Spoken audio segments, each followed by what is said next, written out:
May 1945. Germany is burning, not metaphorically, literally. In Dresden, the last fires caused by the Allied bombings of February still smolder among the ruins of the historic city centre. In Hamburg, the charred wooden structures of working-class neighbourhoods collapse every week.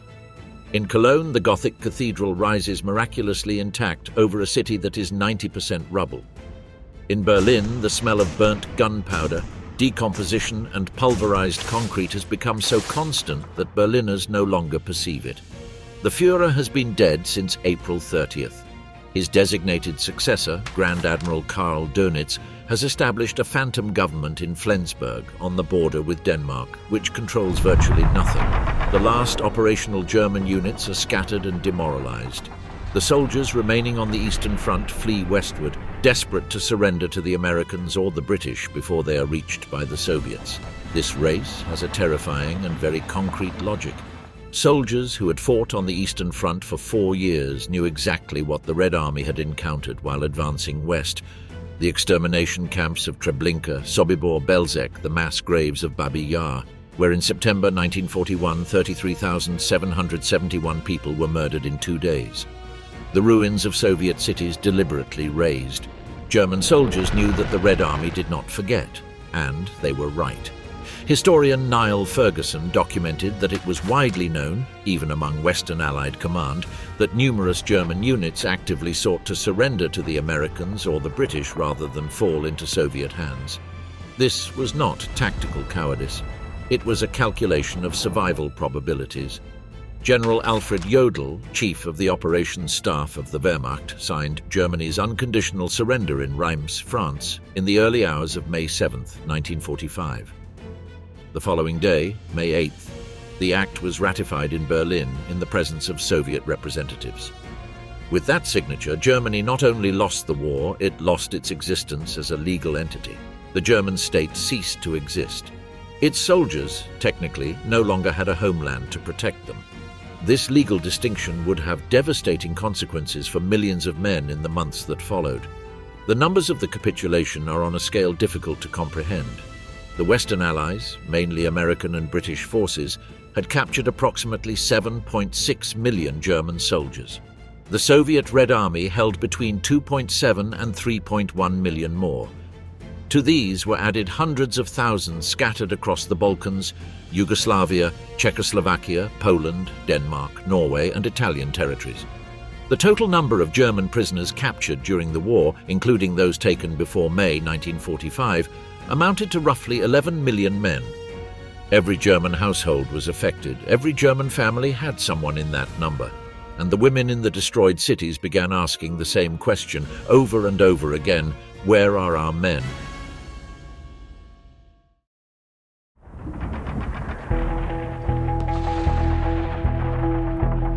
The reclassification, the legal trick that condemned thousands.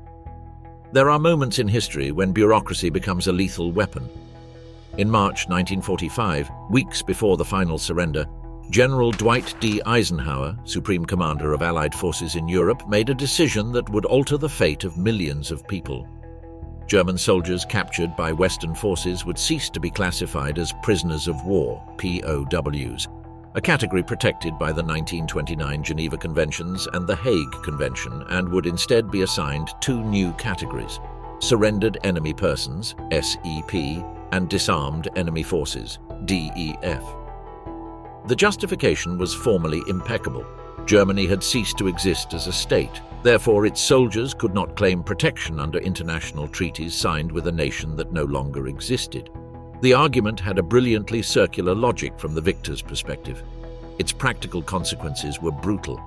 The distinction between POW and DEF was not semantic. It meant the difference between receiving food, shelter, and visits from the International Red Cross, or being pushed into an open field without any of those protections. The 1929 Geneva Convention guaranteed prisoners of war 3 fundamental rights: to be fed and housed at the same level as the captor's rear troops, to send and receive mail, and to be visited by delegates of the International Committee of the Red Cross, who would secretly report their conditions to a neutral protecting power. DEFs had none of these rights. The Soviet Union, which had never signed the Geneva Convention, operated under an even more direct logic. For the Soviets, captured German soldiers were simply bodies available for reconstruction labor. There was no legal framework requiring any other treatment. The Soviet delegate to the International Committee of the Red Cross had made it clear from the beginning of the war that Moscow did not recognize any jurisdiction of that body over its prisoners. On May 4, 1945, 4 days before the official surrender, the first German prisoners in American hands were formally transferred to DEF status. That same day, the U.S. War Department prohibited mail to or from those prisoners. On May 8, Victory in Europe Day, the German government was dissolved and simultaneously the U.S. State Department removed Switzerland as the protecting power for German prisoners. Without a protecting power, the Red Cross had no one to report to. Without anyone to report to, the Red Cross had no legal basis to visit the camps. Canadian Prime Minister Mackenzie King formally protested to the British government over the parallel removal of Switzerland as a protecting power in camps under British-Canadian custody. His protest was silenced. From that moment on, prisoners held by the American Army had no access to any impartial observer. They could not receive food, clothing, or medicine packages from any relief organization.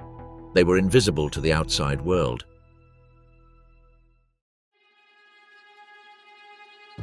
The Rhine camps, land and barbed wire under the rain. The existing photographs of the Rhine Wiesenlager are disturbing even decades after they were taken. Thousands and thousands of men in the green meadows of the Western Rhine. No barracks, no tents, no structure to protect them from the sky, only barbed wire and earth. Men packed together like ants on ground that April and May rain turns into mud. The only visible difference from the images of the concentration camps the world had just discovered is the uniform. These men wear the grey of the Wehrmacht. The Rhine Wiesenlager, literally Rhine meadow camps, were a set of 19 facilities established by the American Army between April and September 1945 in Western Germany. Their official name was Prisoner of War Temporary Enclosures, or PWTE. The irony of the acronym was perfect. Nothing about them was temporary for the men who lived there during those crucial weeks. Between 1 and almost 2 million German soldiers passed through these camps during their existence. Half of all German soldiers captured on the Western Front ended up in them. The Sinzig camp, one of the best documented, held on May 12, 1945, according to U.S. military records, 116,000 men in a space designed for a fraction of that number. The Bad Kreuznach camp held up to 560,000 people at its worst moments. There were no sanitary facilities. The men used any patch of ground they could claim as a latrine. Hygiene conditions deteriorated at a shocking speed. Water came from makeshift wells, often contaminated. Rations, when available, were miserable. Estimates from the period speak of less than 700 calories per day at the most critical moments, in a camp where men slept outdoors in the middle of a Central European spring that was exceptionally cold and rainy that year. The men dug holes in the ground with spoons, with empty cans, with their bare hands. Not to find anything, to hide in them, to create the bare minimum of shelter against the night cold, which, in April 1945, still included sub-zero temperatures and frequent snowfalls. Many of those holes filled with rainwater. The men who had dug them had to decide whether to get wet in the hole or in the open field. The difference was minimal. An American physician from the Army Medical Corps, Sergeant Benedict K. Zobrist, described the situation with a phrase that summarizes the mood of those inside the system. Those camps were bad news. We were warned to stay as far away from them as possible. The diseases that spread under those conditions were predictable. Dysentery, pneumonia, septicemia, all worsened by malnutrition and exposure to the elements. A contemporary American medical report noted that 9.7% of the documented deaths in the camps were directly due to malnutrition or dehydration. The rest were caused by diseases directly attributable to overcrowded conditions, lack of hygiene, and absence of medication. Exposure, overcrowding in the pens, and the lack of food and sanitary facilities contributed to these excessive mortality rates, the official document stated.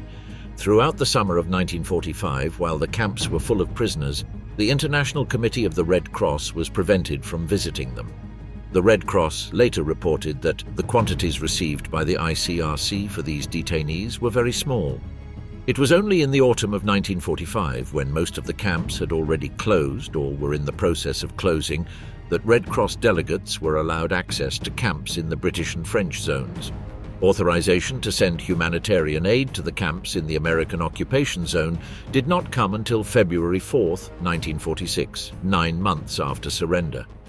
Historian Albert Cowdery, in his analysis for the Eisenhower Center at the University of New Orleans, estimated that the total number of deaths in camps under American custody was approximately 56,000, representing around 1.1% of the 5 million prisoners in American hands.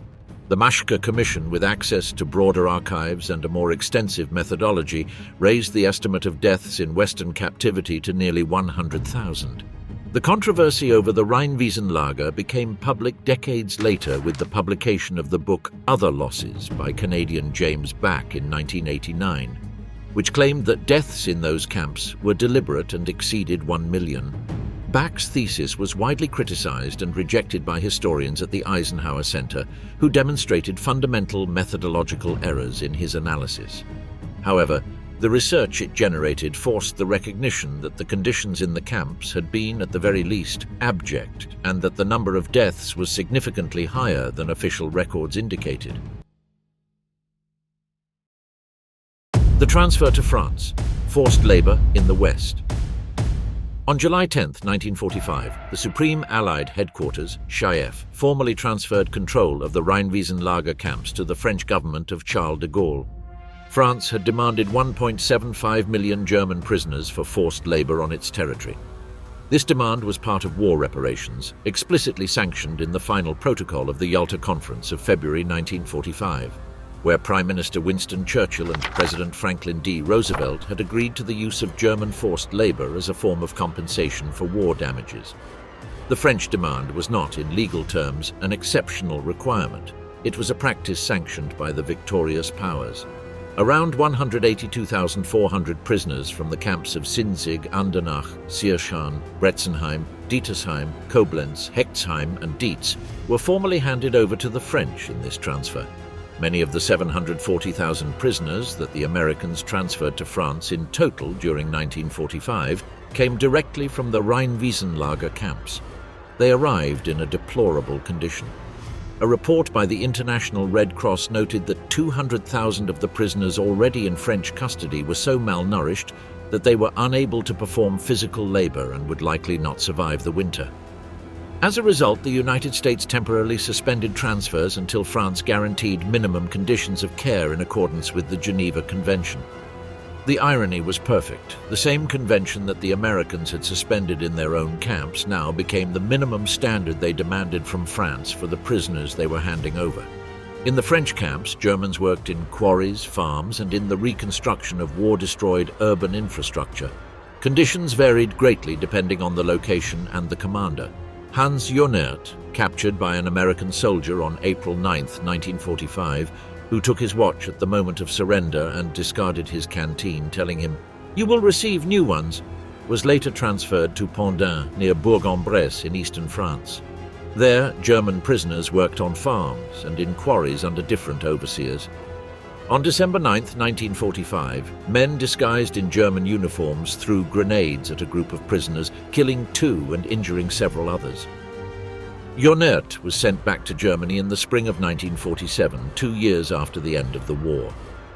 But the darkest dimension of forced labor in the West was not that of farms or quarries.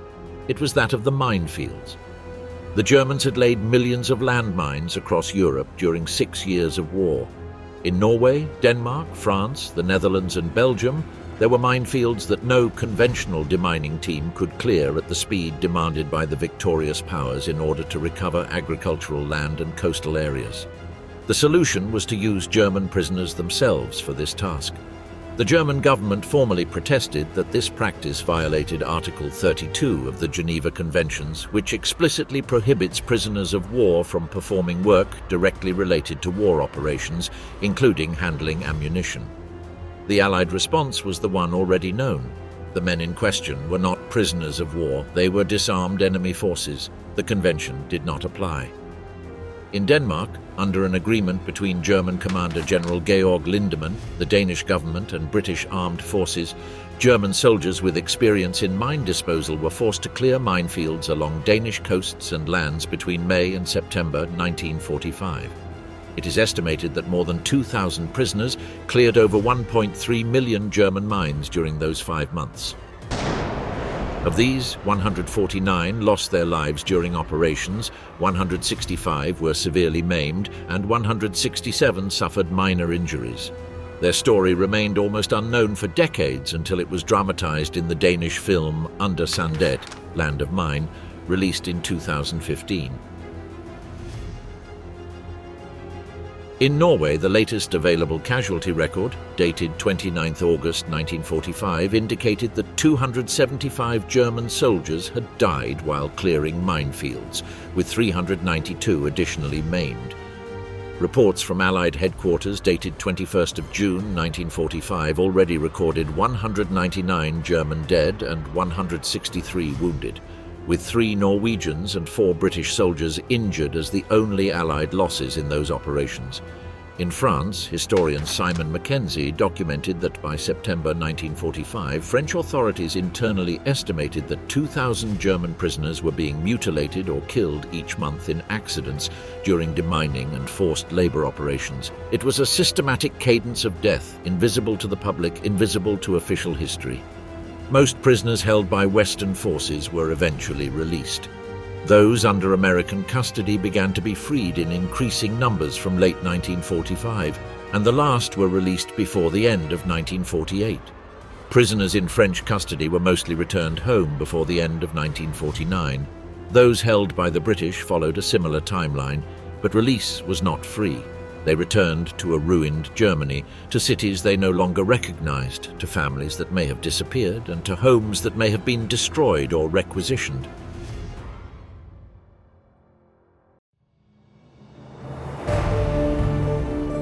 What awaited German prisoners in the East was unlike anything in the Western camps, not in scale, not in duration, not in mortality, not in the bureaucratic coldness with which the Soviet system processed them, exploited them, and, when they were no longer useful, returned them or let them die. The Soviet Union managed its German prisoners through the GUP-51 system, the main directorate for prisoners of war and internees, subordinate to the NKVD, the People's Commissariat for Internal Affairs, which also administered the Gulag system. German prisoners were registered, categorized, and assigned to labor camps distributed across the entire Soviet territory. In the mining basins of the Don and the Urals, in the forests of western Siberia, in the reconstruction works of Moscow, Leningrad, and Stalingrad, in the coal mines of Ukraine, and in uranium extraction facilities in the Erzgebirge and Central Asia. The work was exhausting. Reinhold Braun, a German prisoner whose testimony was recorded by researcher Elena Schmareva, described the daily routine with a devastating economy of words. "We received a watery soup and fell asleep so that the next day at 5 in the morning we could go back to work." Officer Heinrich Eichenberg, also a prisoner, wrote in his memoirs about what hunger did to men. "The stomach problem was above everything. The soul and the body were sold for a bowl of soup or a piece of bread. Hunger broke people down, corrupted them, and turned them into animals. Stealing food from one's own comrades became common." Rations were calibrated according to productivity. The Soviet system distinguished between prisoners who met work quotas and those who did not. Shock workers, those who exceeded the quota, received slightly better rations. The idle ones, those who failed due to weakness, illness, or exhaustion, received punishment rations, 300 grams of bread per day and a watery soup. It was an equation designed to create a cycle of progressive degradation. Whoever was weak received less food, and receiving less food made them weaker still. Illnesses were the inevitable consequence of this system. Dysentery, tuberculosis, pellagra due to vitamin B3 deficiency, scurvy due to lack of vitamin C, typhus and paratyphus spread in camps where hundreds or thousands of malnourished men shared space, water and mud. The camp field hospitals, when they existed, lacked basic medicines. Prisoners were often treated by German doctors who were also prisoners and who worked without anesthesia, without antibiotics, and with improvised equipment. The Maschke Commission, created by the West German government and which published its comprehensive findings in 1974 after years of research in German and Western archives and survivor testimonies, reached conclusions that shocked German society. According to its estimates, 3,060,000 German soldiers were taken prisoner by the Soviet Union. Of these, 1,094,250 died in captivity. The temporal distribution of these deaths is even more revealing. 549,360 died between 1941 and April 1945 during the war itself. But another 542,911 died between May 1945 and June 1950, meaning entirely after the fighting had ended. The German historian Rüdiger Overmans, working with more detailed demographic methodology, estimated that the maximum number of deaths in Soviet captivity could reach 1 million, and explicitly noted that it seems entirely plausible, although not provable, that 700,000 German military personnel listed as missing actually died in Soviet captivity. The winter of 1945 to 1946 was the deadliest period. Nearly 70% of all deaths in Soviet captivity occurred during those months. Prisoners arriving weakened from transit camps, transported in cattle wagons for weeks without water or adequate food, facing their first Siberian winter in summer clothing or tattered uniforms, died by the thousands. Transit camps in the Frankfurt an der Oder area, the first arrival point for prisoners transferred eastward, reported that in 1947, 70% of prisoners passing through their facilities arrived sick. The case of the survivors of the Battle of Stalingrad illustrates the scale of the horror with mathematical precision. When Field Marshal Friedrich Paulus surrendered the German Sixth Army in February 1943, approximately 91,000 men began the march towards Soviet camps, raising the number of German prisoners in Soviet hands to around 170,000. Of those 91,000, 85,000 died in the months immediately following their capture. Only around 6,000 survived to be repatriated after the war, many of them years later. Historian Antony Beevor, in his classic work on the battle, documented that the Stalingrad reception camps lacked medical facilities, food, or sufficient shelter to handle the number of arriving prisoners, and that the Soviets had not planned for this eventuality. Those who arrived in the Gulag in relatively better physical condition were assigned to the heaviest labor in the most remote locations. Engineers and technicians were separated to work on specific industrial projects.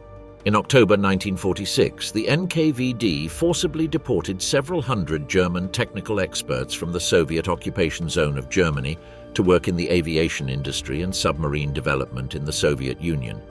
Some of them, including scientists working on the Soviet ballistic missile program such as engineer Helmut Gruttrup, remained in the USSR until the early 1950s. Manfred von Ardenne, a physicist who worked on the Soviet atomic bomb program, received the Stalin Prize for his contribution. Repatriation was a long, gradual, and often opaque process.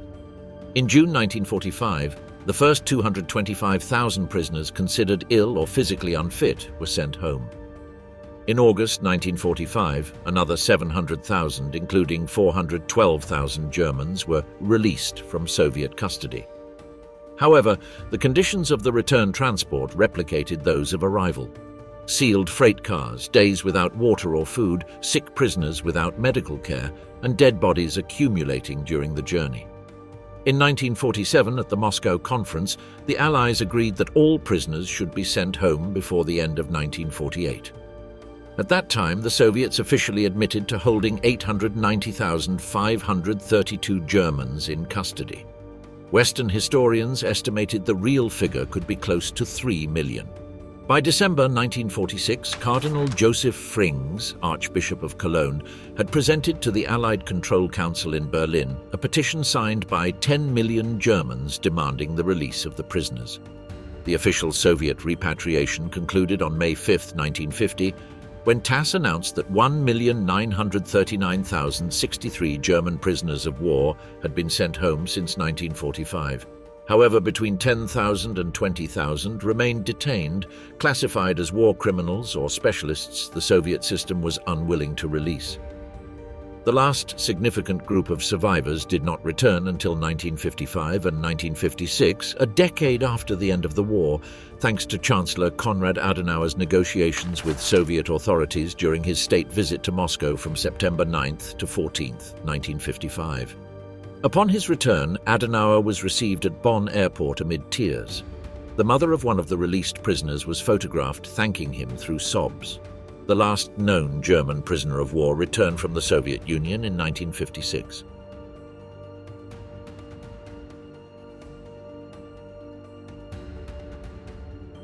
The expulsions, 11 million civilians on the move.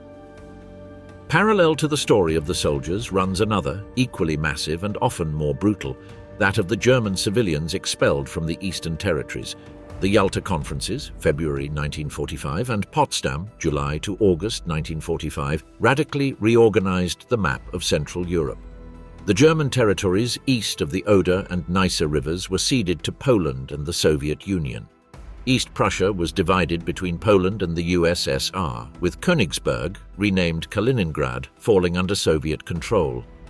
Pomerania, Silesia, and the eastern part of Brandenburg became Polish territory. Article 13 of the Potsdam Agreement explicitly sanctioned the transfer of German populations from Poland, Czechoslovakia, and Hungary into the Allied occupation zones in Germany, on the condition that it be carried out in the most humane manner possible. The reality was different. From East Prussia, from Pomerania, from Silesia, from the Czechoslovak Sudetenland, from regions with German minorities in Yugoslavia and Hungary, millions of civilians began moving westward. Some did so voluntarily, fleeing the advancing Soviet army in the final months of the war, in temperatures of 20 degrees below zero, walking across the frozen Baltic Sea in columns that sometimes broke through when the ice gave way under the weight of carts and livestock. Others were expelled in a more organized but equally brutal manner after the surrender. Images of these columns of expelled people recur throughout contemporary testimonies. Elderly people carrying suitcases heavier than themselves, women with small children strapped to their backs, bent men pushing carts with everything they could save from their lives. The conditions of transport, when available, were degrading. Hans Freund, one of those expelled from the Sudetenland, marched toward Dresden in the scorching heat of June 1945, without water provided by the authorities during the journey. Many elderly people died along the way. In Czech transit camps, violence was particularly intense in the weeks immediately following the German surrender. In Theresienstadt, the former fortress that the Nazis had turned into a ghetto, thousands of German prisoners waited for their transfer under brutal conditions administered by Czech guards. The commander of Komotau Camp 28, Karol Vlasak, nicknamed the Tiger by his own prisoners and the Beast of 28 behind his back, patrolled with a revolver in one hand and a whip in the other. Edward Kalthofen, a camp survivor, testified to having seen him beat a crippled soldier to death with his own crutch, and to the occasion when 4 men were forced to prepare their own coffins before being shot in the back of the neck. Vlasak was eventually arrested not for his crimes against prisoners, but for having appropriated their property without handing it over to higher authorities. In Postelberg, today Postelopati, northwest of Bohemia, in May 1945, hundreds of German men were executed by Czech militias in the days immediately following liberation. Subsequent investigations found mass graves containing more than 700 bodies. The town had been taken by the Red Army on May 9th, but the violence continued for weeks under Czech administration. Article 13 of Potsdam, which authorized the expulsions on the condition that they be carried out in a humane and orderly manner, became a legal fiction. The expelled arrived in the Western occupation zones in a state of exhaustion that forced Allied military authorities to take weeks to process them. Many died along the way. Hans Wagner, a German doctor from Prague, testified to having seen columns of refugees from whom Czech guards snatched any food intended for children, kicking over bottles of milk so they spilled on the ground before the children could drink. In total, it is estimated that between 10 and 12 million ethnic Germans were expelled from the Eastern Territories in the years following the end of the war. This was the largest forced migration of a single ethnic group in modern history, and it was sanctioned by the 3 main victorious powers. The number of civilian deaths during the process is difficult to determine precisely, but serious academic estimates speak of between 500,000 and 2 million people who died during the expulsions and transit.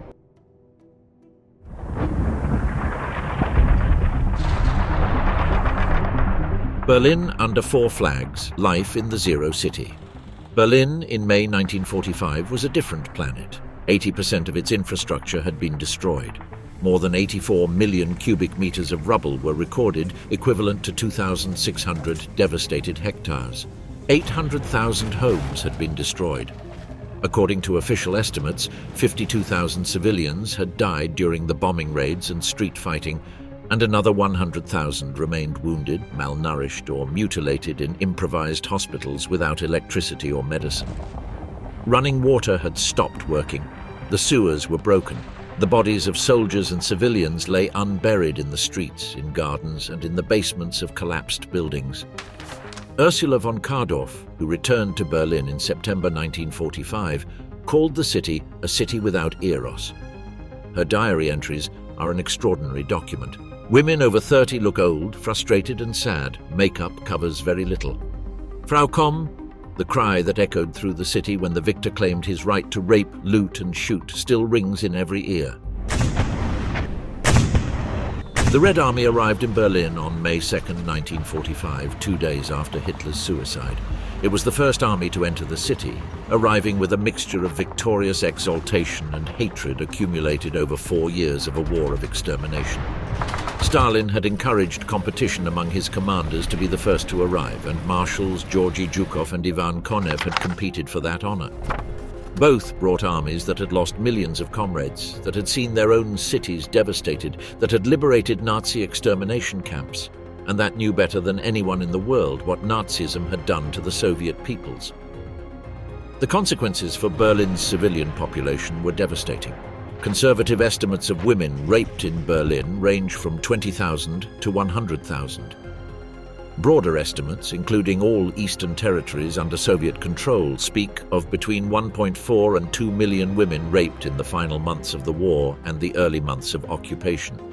The anonymous author of A Woman in Berlin, Diary of a City, summer 1945, published decades later under the pseudonym Anonymous and later identified as journalist Marta Hillers, described in detail the strategy many women adopted to survive, seeking the protection of a Soviet officer of sufficiently high rank to deter other soldiers.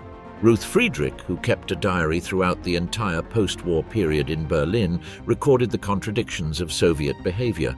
The same soldiers who looted apartments and committed rape could the next day be kind to children and share the little food they had. Some of them were sadists, despite everything, she wrote, but also, the Russians were mostly as good as children. Stalin had granted his soldiers permission to send packages of up to 5 kilograms to their families in Russia. This seemingly harmless measure triggered a systematic wave of looting. Vases, lamps, tablecloths, dresses, shoes, watches. Every personal possession was potentially expropriable. Special dismantling units, demontageniki, arrived with orders to dismantle entire factories. Machinery, equipment, sometimes even railway tracks themselves. General Nikolai Bersarin, the first Soviet commander of Berlin, who died in a motorcycle accident on June 16, 1945 at the age of 41, and whom Berliners remember as relatively benevolent, ordered cement production in the Rudersdorf factories for reconstruction. But at the same time, the demontageniki were stripping the industrial facilities that supplied work to those very cement plants. In the ruins of Berlin's Zoo bunker, the city's largest air raid shelter, the director of art collections, Dr. Wilhelm Unverzagt, had managed to keep Schliemann's treasure hidden, the gold of Troy, discovered by German archaeologist Heinrich Schliemann in 1873, until May 1st, when a high-ranking Soviet officer discovered the crates. General Nikolai Bersarin promised the treasures would be kept safe. The first convoy left eastward on May 13th. By May 19th, the operation was completed. The treasure eventually arrived in Leningrad, now St. Petersburg, where it remained hidden until the fall of the Soviet Union. Daily life in occupied Berlin was a constant exercise in negotiating survival. Official rations barely reached between 800 and 1,000 calories per day in many areas. Dark bread, watery potatoes, meatless soups, coffee substitutes made from roasted chicory or burnt barley. The black market, whose epicenter was the Brandenburg Gate at the intersection of the Soviet and Western sectors, became the city's true economic system. A family watch could be exchanged for a packet of cigarettes. A packet of cigarettes could be bought at the American Army store, the NAAFI for the British, and exchanged for sugar or soap on the black market. A coat could be worth a few grams of butter. British soldiers, who received a ration of 200 cigarettes per week, were literally the lords of the market. They could feed an entire German family with 4 Goldflake or Players cigarettes. The Americans had chocolate and canned goods. Berlin women quickly learned the exchange rate of every item. Around the Brandenburg Gate, which still showed artillery impacts from the final battle, commercial activity became frantic at dusk.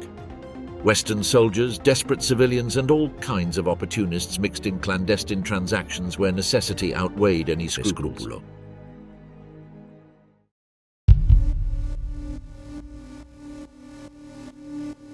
The American camps, from prisoners to suspects. But the American camps were not limited to the Rhine lager. As the denazification process advanced, the American occupation forces established a network of camps for different categories of detainees.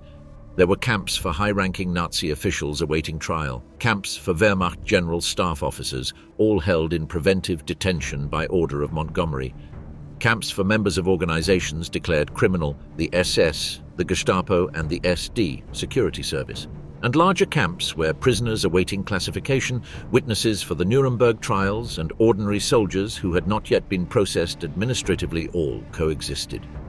The Langwasser camp, established in the unfinished buildings of the Nazi Party rally grounds in Nuremberg, the same ones Albert Speer had designed to stage the triumph of the Reich, housed in the spring of 1946 11,761 Germans and 1,389 foreigners of 11 nationalities. The former Reich State Secretary of Finance, Lutz Schwerin von Krosigk, was there, as were Field Marshals Erich von Manstein and Walter von Brauchitsch. The writer Ernst von Salomon, who had been arrested together with his partner simply for sharing a surname with a conspirator in the July 1944 assassination attempt, described in his novel testimony Die Antwoord, The Answers, 1951, the interrogation process he underwent by the American authorities. Von Salomon recounted being taken to a barracks where an officer called Lieutenant Baby greeted him by shouting, "You are a Nazi!" Von Salomon denied it. He was beaten, losing several teeth. His partner was summoned to the barracks, forced to undress, and subjected to an intimate examination while soldiers crowded at the windows. General Lucius Clay, commander of American forces in Germany, later admitted in cautious terms, "Unfortunately, in the heat of the post-war period, we used measures to obtain evidence that we would not have used later when the initial heat had subsided." The most notorious American camps, however, were those related to the Nuremberg trials. The camp at Mondorf-les-Bains in Luxembourg, nicknamed Ashcan by American soldiers, was the first destination of the main captured Nazi leaders: Hermann Göring, Rudolf Hess, Albert Speer, Wilhelm Keitel, Alfred Jodl, and a dozen others. There they were stripped of uniforms, decorations, and medications. Göring was deprived of the 20,000 dihydrocodone tablets he took daily for his addiction, initiating an involuntary detox process that temporarily improved his mental condition. Göring had been captured on May 9, 1945. American engineers discovered his art collection in Berchtesgaden, works by Rembrandt, Rubens, Van Dyck, Boucher, and Botticelli. A Rembrandt purchased in Paris in 1940 turned out to be a forgery. French soldiers had already taken part of his jewelry. An American soldier took his field marshal's baton, which was intercepted at customs and ended up in the West Point collection. His 1935 wedding sword was stolen by a sergeant who deposited it in a bank safe in Indiana. The conditions in the camps for the high-ranking Nazi leadership were significantly better than in the Rhine-Wiesenlager, but that did not make them comfortable. The prisoners slept in bunks, ate regular rations, and had limited access to the outside. The blackguards in the American army were, according to several testimonies, noticeably kinder than average toward the prisoners. Albert Speer, in his memoirs, specifically mentioned the particular kindness of African-American guards in Nuremberg. The SS prisoners, however, even developed a mutual relationship of sympathy with those guards, who would tell them, "You, second class, me, second class," and they would pass them food whenever they could. Nuremberg, the trial that changed international law. On November 20, 1945, in courtroom 600 of the Nuremberg Palace of Justice, the history of international law changed irreversibly.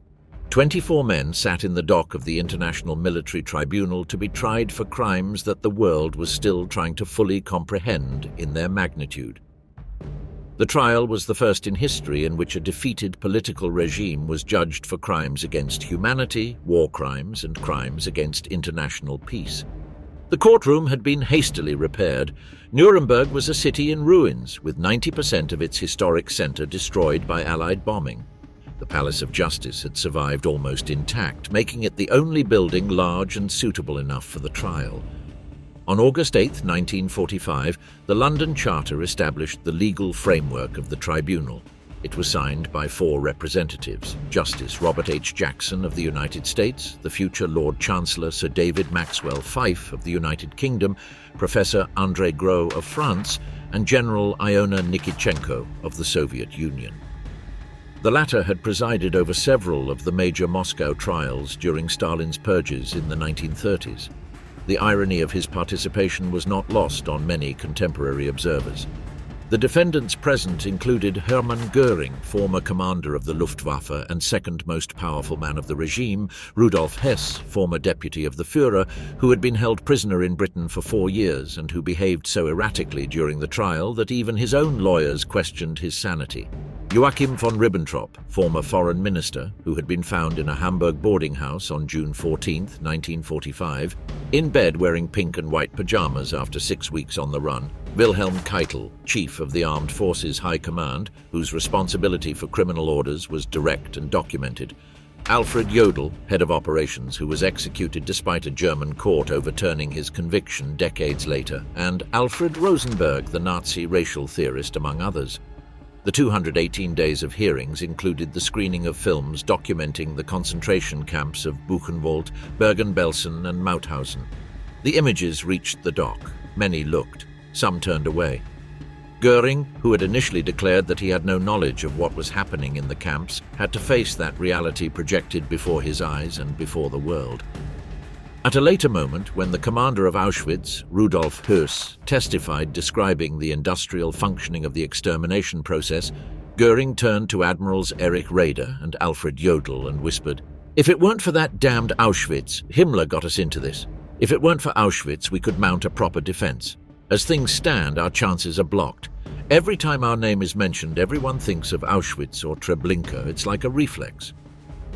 Prosecutor Jackson, in his opening statement, set out the purpose of the tribunal with the rhetorical clarity of a justice of the United States Supreme Court.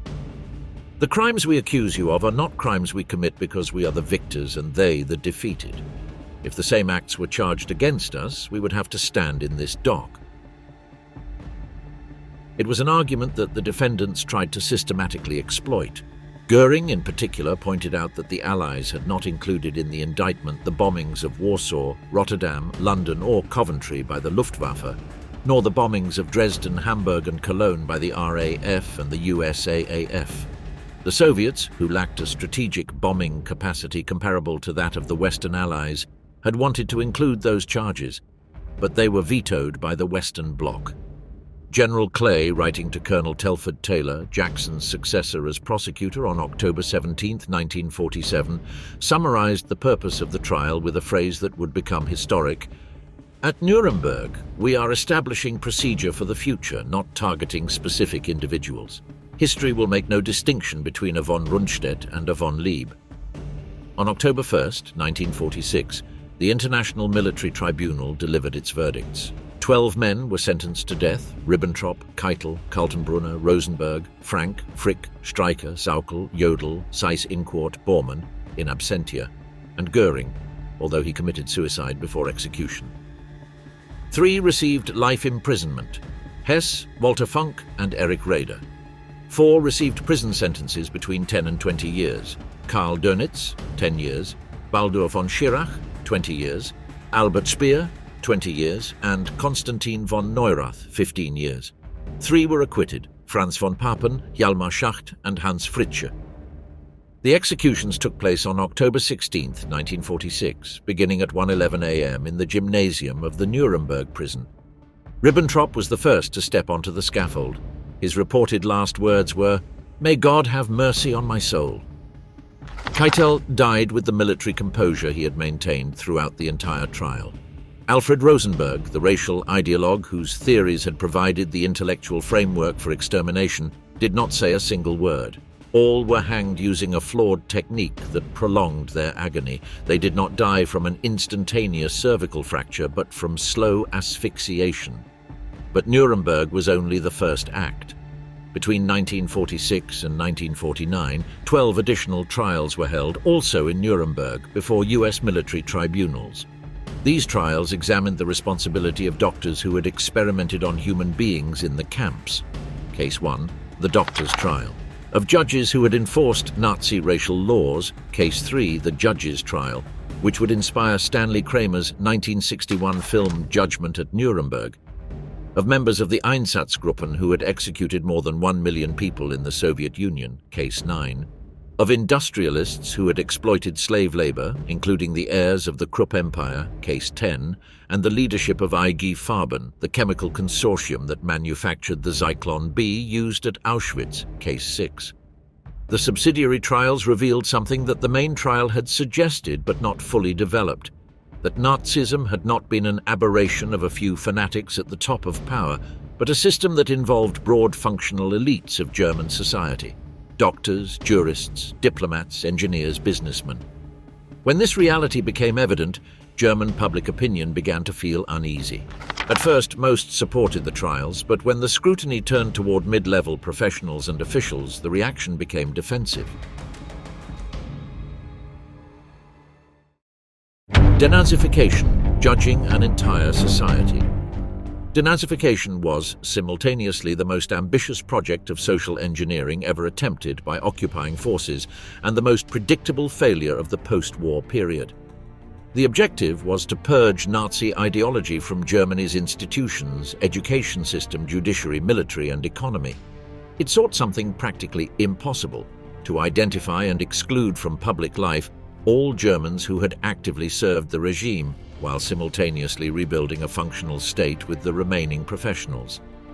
The main instrument in the American zone was the Fragebogen, the questionnaire.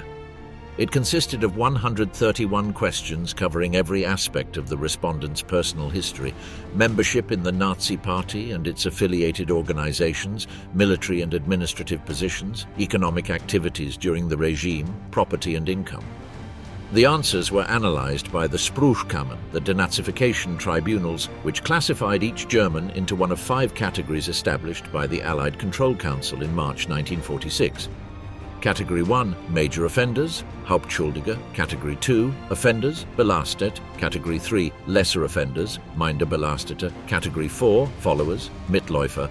Category 5, exonerated, Entlastet. Category 1 implied possible criminal prosecution and confiscation of property. Category 5 meant a return to normal life. Between them lay a gradation of labor, political and social restrictions. The process was overwhelmed by its own scale from the very beginning. In the American zone alone, millions of people had to be classified. The Spruchkammern were insufficient in number. Nazi party records had been partially destroyed. And Germans quickly discovered a tool that became legendary: the Persilschein, a term combining the detergent brand Persil with the concept of a certificate of cleanliness, a testimonial from a neighbor or colleague attesting to the impeccable conduct of the accused during Nazism. The Germans exchanged them among themselves with a generosity that contemporaries described as a trade in exonerations. Many Germans who had actively supported the regime benefited from the good faith or mutual convenience of their neighbors. The result, in the words of historian Robert Gellatly, was that a significant proportion of former Nazi officials managed to keep their positions or return to them. The pragmatism of reconstruction clashed with the principles of denazification. West Germany needed doctors. Many German doctors had participated in euthanasia programs or in human experiments in the camps. It needed lawyers. Many jurists had enforced the Nuremberg laws. It needed engineers and administrators. Many of them had managed the slave labor system or the party's repressive apparatus. In the Soviet zone, denazification was more radical in form, though equally complex in its outcomes. Judges, teachers and officers were dismissed en masse and replaced by cadres loyal to the Socialist Unity Party of Germany, SED, founded in April 1946 under Soviet supervision through the forced merger of the SPD and the KPD in the Eastern Zone. East Germany built its political identity on the narrative of consistent anti-fascism, presenting itself as the only German state that had radically broken with Nazism, in contrast to West Germany, which SED propaganda accused of harboring the heirs of Prussian militarism in its ministries, army and industry. It was not entirely false, but it was not entirely true either. In East Germany, officials with compromised pasts also slipped through, simply under a different ideological label. The most brutal confrontation with the past took place in Weimar, the city that had given its name to the Republic defeated by Nazism. The inhabitants of Weimar were collectively taken to the Buchenwald concentration camp, located in the wooded hills of the Ettersberg, less than 10 kilometers from the city center, so that they could see with their own eyes what had happened there between 1937 and 1945. The images from those days are extremely harsh. German civilians walking among barracks still filled with unburied dead, among crematory ovens, among the physical evidence of 56,000 deaths. Many claimed not to have known. Historians have debated for decades whether this was possible, given that the smell of the crematoria on windy days could be detected even in the center of Weimar. Cultural re-education was another front of the process. On October 6, 1945, the first edition of the Süddeutsche Zeitung appeared, created by the American military government but run by German journalists. Allied radio stations, including RYAS, radio in the American sector, began broadcasting in German. The Americans achieved considerable success with publications such as Neue Zeitung, edited by the satirical writer Erich Kästner, and controlled by Major Hans Wallenberg, a former Ullstein publishing editor who had emigrated in 1937. By 1947, it was selling 800,000 copies.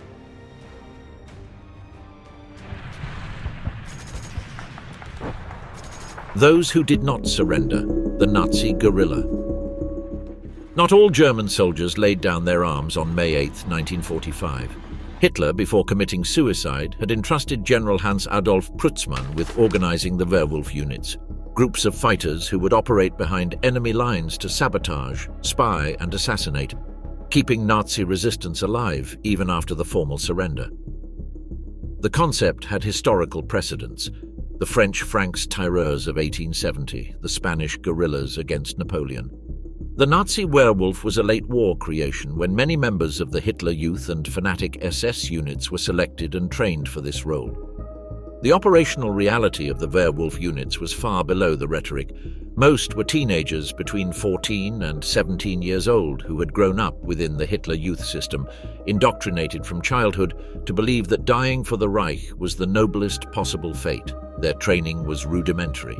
Their equipment consisted of the leftovers of an army that had been without sufficient resources for years. Their morale depended on ideological conviction that defeat was eroding day by day. Organized resistance was mainly concentrated in Bavaria, southern Germany and western Austria, mountainous regions that provided natural cover and where pro-Nazi sentiment among the population was more widespread. Between May 9, 1945 and the end of December of that same year, Allied authorities recorded approximately 400 incidents of organized violence in these regions.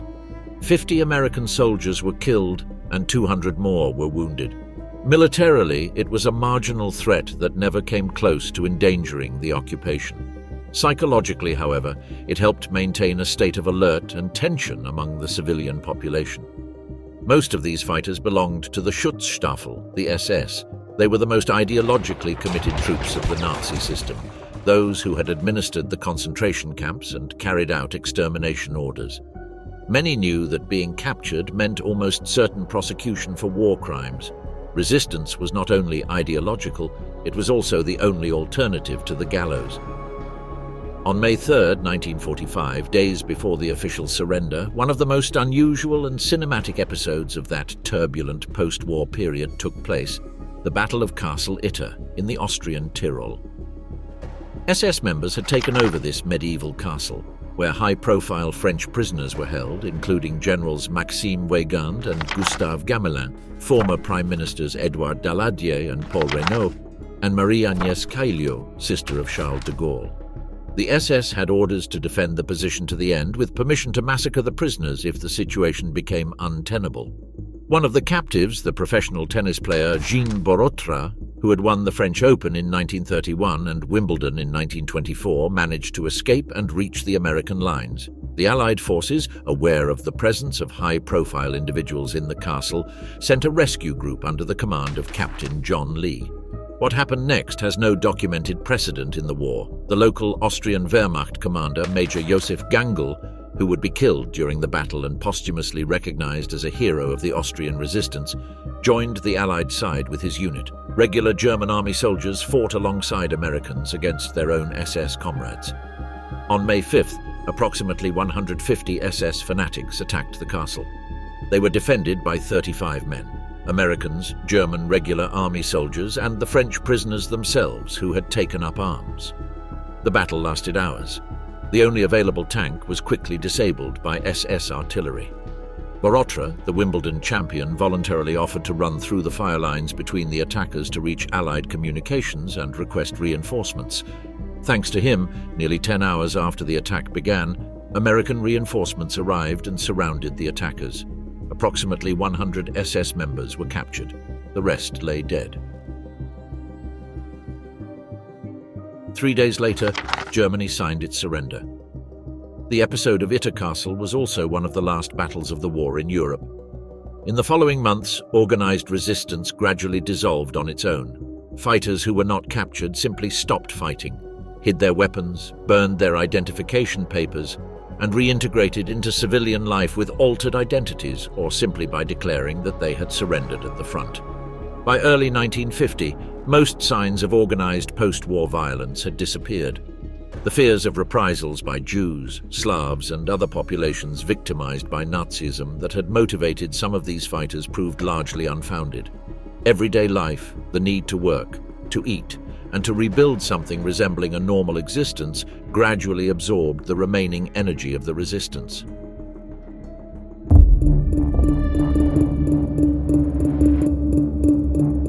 The winter of guilt, hunger, cold, and conscience. The winter of 1945 to 1946 was, according to all available meteorological records, one of the coldest of the century in Central Europe. In Western Germany, for the winter of 1946 to 1947, it was estimated that around 60,000 people had died from cold and hunger. Victor Gollancz, the British Jewish editor and philanthropist who had survived Nazism and who travelled through the British occupation zone during that period with the explicit purpose of documenting German living conditions, sent back a series of reports that shocked British public opinion. Not because Gollancz had any particular sympathy for Germans, but because what he saw horrified him as a human being. Gollancz estimated, based on UNRRA aid agency data, that the minimum caloric intake needed to sustain life was 2,000 calories per day. The standard considered necessary by the UN for an active person was 2,650. In March 1946, the average in the British zone of Germany fluctuated between 1,050 and 1,591 calories. By late February of that year, rations had been reduced to 1,014 calories for those not performing heavy labor, meaning most women. With that intake, you could survive in bed, but you could not work, Gollancz wrote. Infant mortality figures were apocalyptic. In the city of Dortmund, in February 1946, 46 of the 257 children born that month died before reaching their first month. Infant mortality was 10 times the rate of 1944, the last full year of war. The elderly and the sick died of hypothermia in homes whose windows had been shattered by bombing and where fuel was only enough for a few hours of heating. The Trümmerfrauen, women of the rubble, became the symbol of German reconstruction.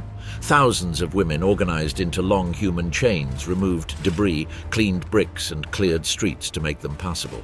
It is estimated that in the following years they removed more than 500 million cubic meters of rubble, enough to build 150 pyramids the size of Giza. They did it in exchange for bread or a few marks. Some worked with bandaged hands, others with small children strapped to their backs. All did it because there was no alternative.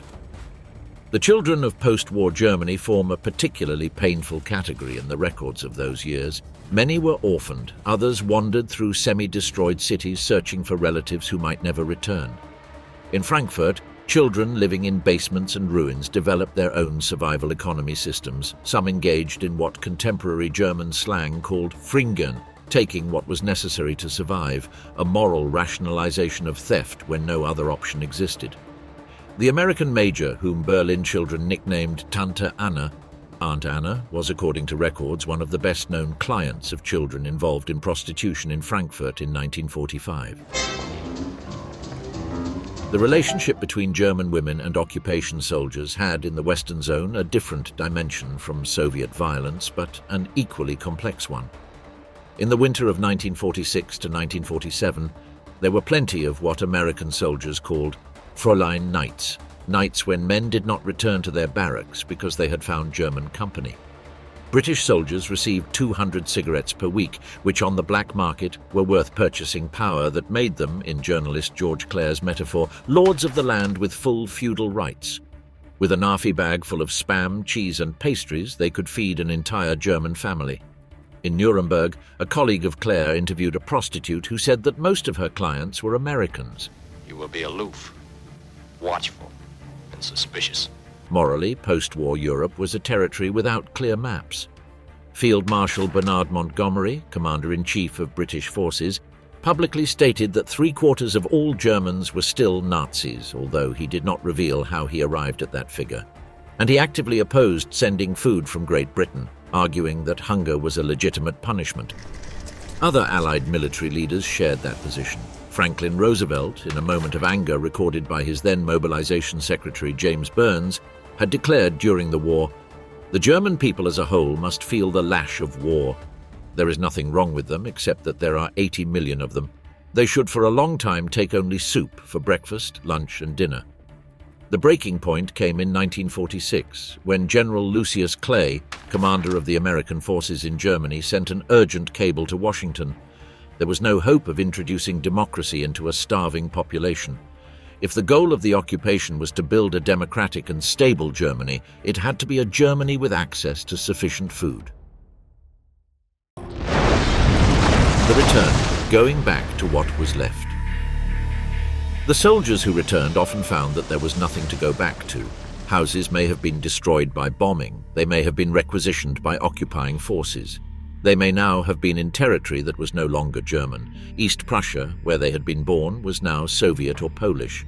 Their parents' village in Silesia now had a Polish name, and its inhabitants spoke Polish.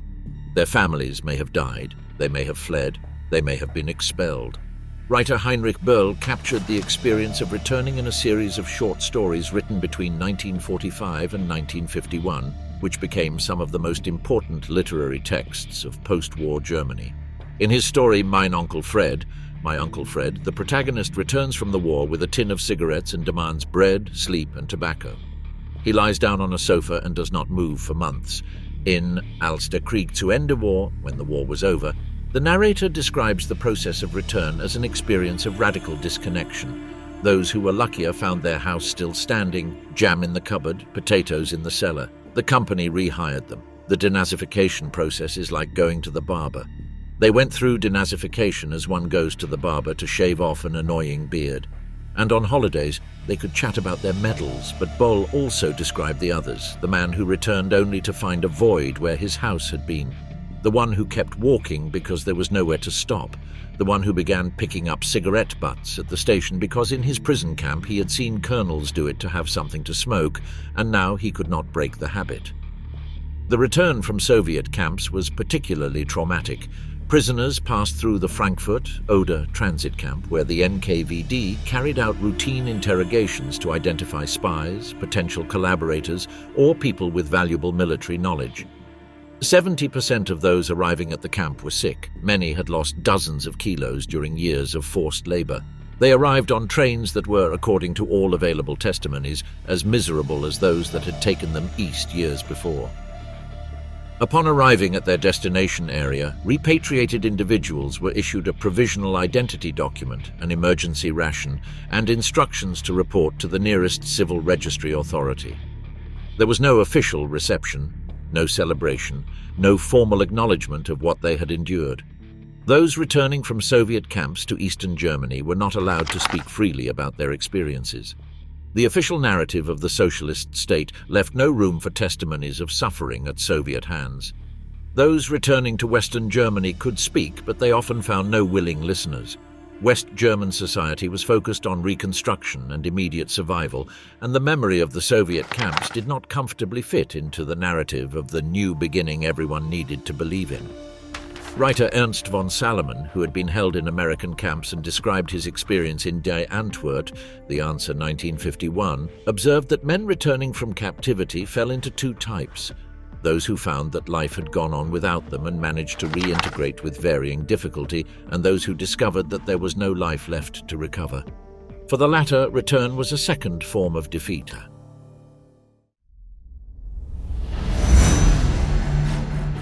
The Two Germanys, the Miracle and its Cost. From the physical and moral ruins of 1945 emerged, in the following years, two German states with radically divergent destinies. The monetary reform of June 1948 in the Western zones was the first major act of economic refoundation. The Reichsmark, inflated to uselessness, was replaced overnight by the Deutsche Mark. The change was drastic. Each adult in the Western zone received 40 Deutsche Mark as initial capital. All debts and financial assets were converted at a rate that penalized large savings and liquid assets. The black market disappeared almost instantly. Suddenly there was a currency that had value, and goods appeared in shops for those who could pay for them. The effect was, according to all contemporary accounts, almost magical in its speed. Elena Scriabina, who had observed the black market in the Rhineland from the perspective of someone who had survived the siege of Leningrad, described how in the days following the reform shops that had remained empty for months suddenly displayed goods in their windows. Strawberries dropped to 25 marks per pound, cherries to 12. Berlin bars filled with Germans drinking their remaining Reichsmarks before they became completely worthless. The Marshall Plan, whose implementation began in early 1948, provided the component of foreign capital necessary for reconstruction.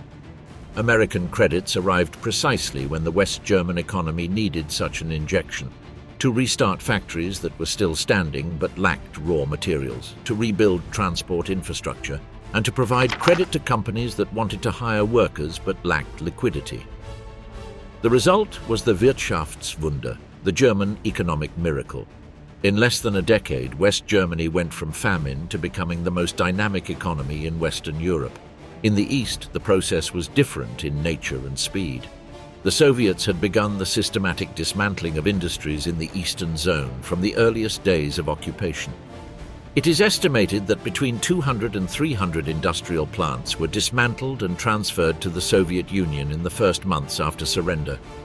Railway tracks were torn up, factory machinery was loaded onto trains bound for the east. Tension between the Western Allies and the Soviet Union escalated steadily from the summer of 1945.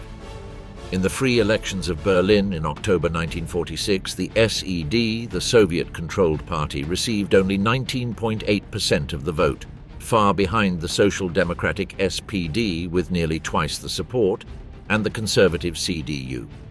The Soviets had tried to build popularity in the early days of occupation by distributing food. Berliners had taken note of the superficial generosity as well as the looting and rapes occurring away from the cameras. On March 30th, 1948, after months of growing disagreements over the joint administration of Germany, the Soviet Union left the Allied Control Council. The joint government of Germany ceased to exist. In June 1948, the Soviets imposed the Berlin blockade. They closed all land and river routes connecting the western sectors of the city with the western occupation zones. It was an attempt to force the Western Allies to abandon Berlin or accept Soviet conditions regarding the future of Germany. The American response was the Berlin airlift, one of the most spectacular logistical operations of the Cold War. For 323 days, between June 1948 and May 1949, American, British and French aircraft landed at Tempelhof Airport in the American sector and at Gatow in the British sector, with a frequency that at peak moments reached one plane every 90 seconds. In total, the Western powers carried out 278,228 flights transporting 2.3 million tons of coal, food and supplies to the 2.2 million residents of West Berlin. Pilot Gail Halvorsen, nicknamed the Raisin Bomber for beginning to drop chocolates and chewing gum with small makeshift parachutes to Berlin children gathered around the airport, became a symbol of the relationship between West Germany and its former American enemies. In May 1949, the Soviets lifted the blockade. They had lost that confrontation. West Berlin remained Western. On May 23, 1949, the Federal Republic of Germany was proclaimed with Bonn as its provisional capital.